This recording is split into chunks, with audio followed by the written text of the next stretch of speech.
دیگر ازلام همان فال است که مثلا پیشتر با کبوتر و با نمیدونم رخت کشیدن و چیزی دیگر فال میدیدن که اگر این طرف رود کورم برار میگیرد، اون طرف رود کورم برار نمیگیرد. امروز نزد فالبین های بدبخت میروند که عموما آنها ایمان ندارند و اگر از روی شریعت حکم کرده میشد وای که آنها چقدر روز سخت میدیدند. ولی چه خیلی گفتم امروز بالای هر یک نصیحتگر و بالای هر یک ملا یک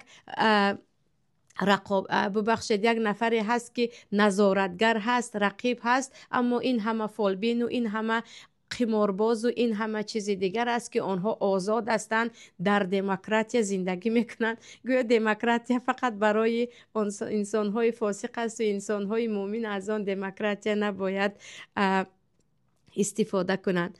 و فالبین ها یعنی امروز می روند پیش فالبین ها که میگویند فرزندی من براه برآمدنی هست، چی توصیه می دهید؟ فلانی رو من عروس کردنی هستم، یعنی برای فرزندم چی توصیه می دهید؟ با فلان اویله آیا ما می توانیم خدا شویم و چیزی دیگر، که اینها همه چی هستند؟ همان فال دیدن است که با این رو هم شیطان انسان را کاملا گمراه می کند. انسان مومن نه بر روز فال بد باید ببیند، نه به ساعت ها، نه به انسان ها. ما فال بد در انسان ها هم داریم. فلانی آمد با پای قدم او دیگر خانه ما پر از بدبختی شد.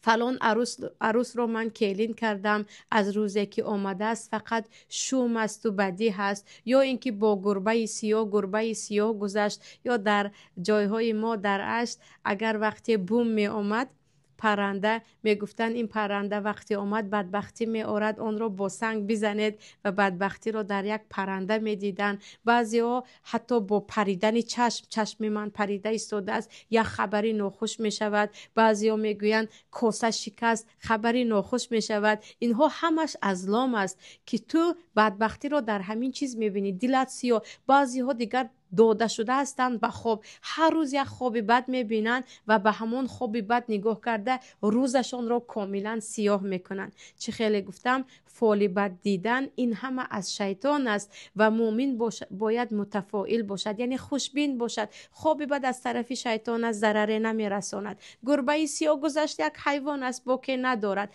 پرنده آمد و صدا کرد یا زاغ سیاه یا چیزی دیگر، باکی ندارد. مثلا یک نفر آمد، در حقیقت بعضا می شود که شاید امتحان الله می شود. یک نفر می آید و بعضی مشکلی ها با او می آید، نباید به او فال بد بریم، بگویم قدر است، تقدیر است. شاید با همین الله می خواهد ایمان ما را بسنجد.